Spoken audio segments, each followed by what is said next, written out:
Kur sprovohemi nga Zoti, jini të durueshëm. Kjo thënie koncize përmban urtësi dhe udhëzim të thellë për myslimanët në lundrimin e sfidave dhe sprovave të jetës. Fjala sprovim në këtë thënie përfshin forma të ndryshme sprovash, qofshin ato të natyrës fizike, emocionale ose shpirtërore. Këto sprova mund të vijnë në formën e vështirësive, humbjes, sëmundjes ose çdo rrethanie tjetër sfiduese me të cilën mund të përballemi në jetën tonë. Kurse fjala durim nuk nënkupton thjesht të durosh vështirësitë me një qëndrim pasiv, përkundrazi, është një përgjigje proaktive dhe e vetëdijshme ndaj sprovave. Ajo përfshin mbajtjen e një gjendje të qetësisë së brendshme, kënaqësisë dhe besimit në Allahun gjatë kohëve të fatkeqësisë. Rëndësia e durimit përballë sprovave theksohet në Kur'an.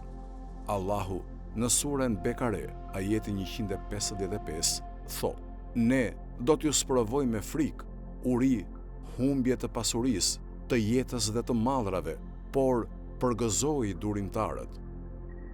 Ky ajet na rikujton se sprovat janë pjesë e pashmangshme e jetës dhe përmes durimit që ne mund të gjejmë ngushëllim dhe shpërblim nga Allahu. Për më tepër, në surën Enfal, ajeti 46, Allahu thotë: Binduni Allahut dhe të dërguarit të tij, e mos u përçani mes vete, e të dobësoheni e ta humbni fuqinë, të jeni të durueshëm se Allahu është me të durueshmit.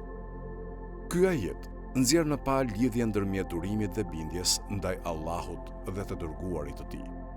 Na kujton se durimi nuk është një gjendje pasive, por një përgjigje aktive që kërkon nga ne të qëndrojmë të palëkundur në besimin dhe veprimet tona.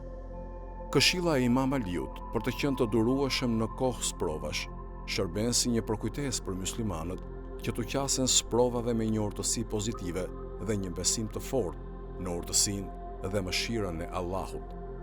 Durimi na mundëson t'i përballojmë vështirësitë me hir dhe dinjitet dhe na lejon të zhvillohemi shpirtërisht dhe ta zhvillojmë qëndrueshmërinë. Kur përballemi me vështirësi, durimi na ndihmon të ruajmë besimin ton në planin e Allahut dhe të kërkojmë udhëzimin dhe mbështetjen e tij.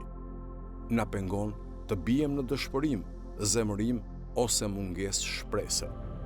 Durimi gjithashtu na lejon të pasqyrojmë mbi mësimet dhe urtësinë që mund të fitojmë nga sprovat tona, duke çuar në zhvillimin personal dhe një kuptim më të thellë të vetes dhe marrëdhënies son me Allahun.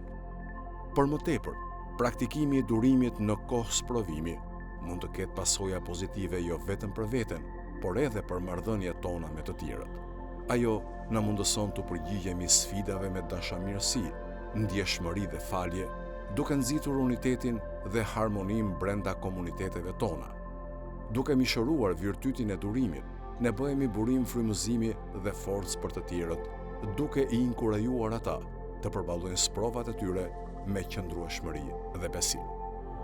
Si përfundim, thënia e Imam Aliut na përkujton rëndësinë e durimit në kohët e sprovës, na inkurajon që t'i përqafojmë vështirësitë me një mënyrë të qëndrueshme dhe pozitive të menduarit, duke e ditur se nëpërmjet durimit ne mund të gjejmë ngushëllim, zhvillim dhe shpërblim nga Allahu.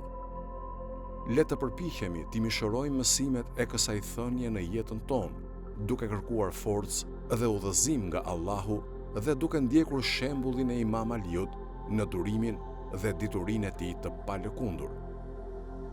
Allahu na dhuroft aftësinë për të qenë të durueshëm në kohë sprovash dhe na bekoft me mëshirën dhe udhëzimin e tij.